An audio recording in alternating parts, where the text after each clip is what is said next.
اللہ من الشیطان الرجیم بسم اللہ الرحمن الرحیم الحمدللہ رب العالمین والصلاة والسلام علی محمد اہل بیتہ الطیبین الطاہرین بسم اللہ الرحمن الرحیم اولئک کالانعام بل ہم اضل۔ گفتگو ہماری جاری تھی کہ سالک اللہ کے لیے کیا رکاوٹیں ہیں، کیا مانع ہیں، موانعات ہیں۔ سالک اللہ 4 سفر طے کرتا ہے اور اس کے لیے موانعات کو دور کرتا جائے تاکہ وہ سفر طے کرے، ایک سفر سے بلند سفر کی طرف جائے۔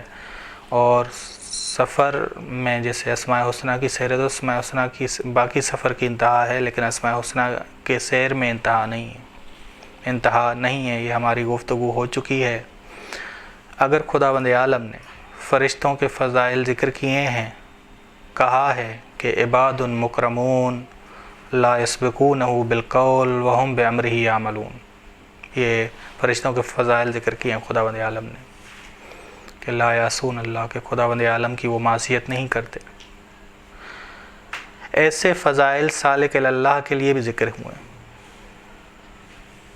کہ ہم نے کرامت دی بنی آدم کو، نعم العبد، مخلصین، محسنین، متقین، فضائل سالک اللہ کے لیے بھی ذکر ہوئے ہیں، سالک اللہ کے لیے بھی فضائل ذکر ہوئے ہیں۔ ٹھیک، اگر فرشتوں میں فضائل ہیں تو وہ تعجب والی بات نہیں، کیونکہ ان کے اندر قوت غضب اور قوت شہوت نہیں ہے، درندہ بننے کی قوت نہیں ہے ان کے اندر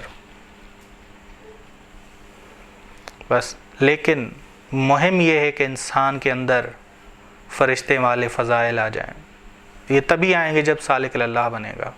اگرچہ اس انسان میں قوت غضب اور قوت شہوت اور درندہ بننے والی قوتیں موجود ہیں، اس کے باوجود وہ فضائل فرشتوں والے حاصل کرے، وہ فرشتوں سے بالاتر ہو جاتا، وہ اپنی درندگی کو ختم کرے۔ انبیاء علیہ السلام، اولیاء علیہ السلام، صدیقین، شہداء، یہ وہ انسان ہیں جن کے فضائل قرآن نے ذکر کیے ہیں، قرآن نے ان کے فضائل ذکر کیے ہیں، اور یہ حضرات فرشتوں کے مقام یا ان سے بالاتر مقام تک پہنچے، مقام قرب تک پہنچے، مقربون بنے۔ بس یہ مقربون صرف انسانوں کی نسبت نہیں ہے، یہ مقربون فرشتوں کی نسبت بھی ہیں کہ فرشتوں سے زیادہ قریب خدا کے یہی ہوئے ہیں۔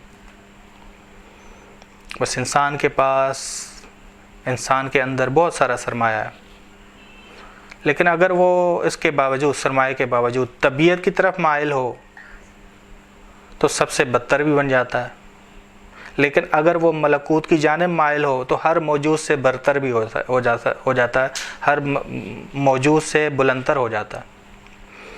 خداوند عالم نے ارشاد فرمایا کہ جہاں بھی تم ہو خدا تمہارے ساتھ ہے، اگر 3 ہو تو چوتھا خدا ہے، 4 ہو تو 5واں خداوند عالم ہو۔ انسان کے درجات بھی اسی طرح ہیں۔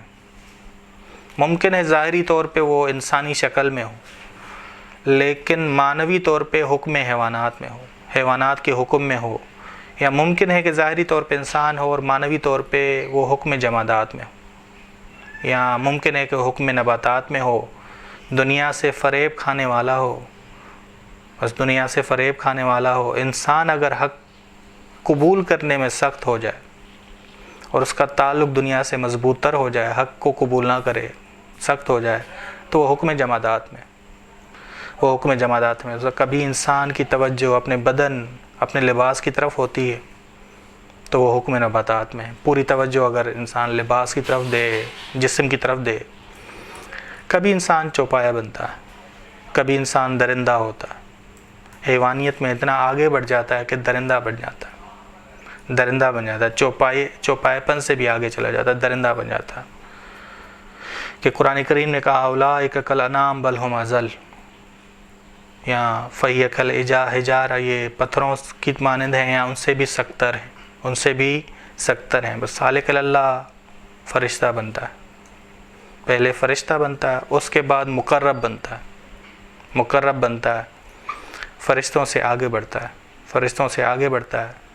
معراج کے موقع پر رسول خدا صلی اللہ علیہ وسلم ایک ایسے مقام پر پہنچے جہاں جناب جبرائیل نے رسول خدا صلی اللہ علیہ وسلم سے کہا امز، اب آپ آگے چلیں، یا محمد، اے محمد صلی اللہ علیہ وسلم آپ آگے چلیں۔ فقال لہ یا جبرائیل، رسول خدا نے کہا کہ تدعنی، تم مجھے یہاں اس جگہ پہ چھوڑ کے جا رہے ہو؟ فقال لہ یا محمد، جناب جبرائیل نے کہا یا محمد صلی اللہ علیہ وآلہ وسلم لیس لی نجوز، میرے اندر استطاعت نہیں ہے کہ میں اس مقام سے آگے بڑھوں، نہ میرے اندر صلاحیت ہے، استطاعت ہے، قابلیت ہے کہ میں اس مقام سے آگے بڑھوں۔ وَلَقَدْ وَطَأْتَ مَوْضِعًا، آپ اس مقام تک پہنچے ہیں کہ اس سے پہلے کوئی اس مقام تک نہیں پہنچا، اور نہ ہی آپ کے بعد کوئی اس مقام تک پہنچے گا، آپ اس مقام تک پہنچے۔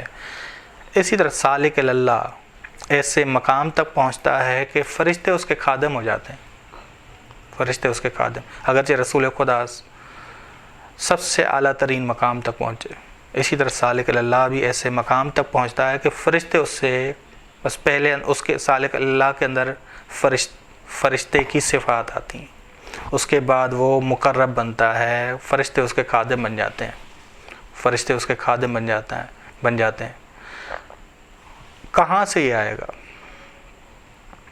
سالک اللہ ایک کام کرے، سالک اللہ حکم حیوانات میں نہ ہو، حکم جمادات میں نہ ہو، حکم نباتات میں نہ ہو، نباتی زندگی، حیوانی زندگی اور جماداتی زندگی سے نکل کر انسانی زندگی میں داخل ہو جائے، انسانی زندگی میں داخل ہو جائے، سالک اللہ فرشتہ بنے گا اور فرشتوں سے بالاتر مقام حاصل کرے گا کہ فرشتے اس کے خادم ہو جائیں گے۔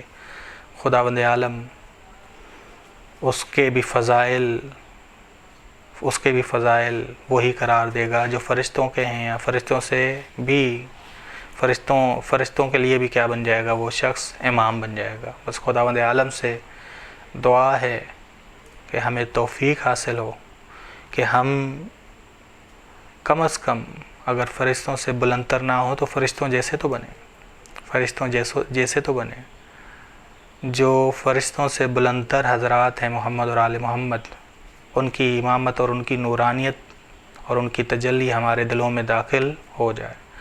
صلی اللہ علی محمد اہل بیتہ الطیبین الطاہرین۔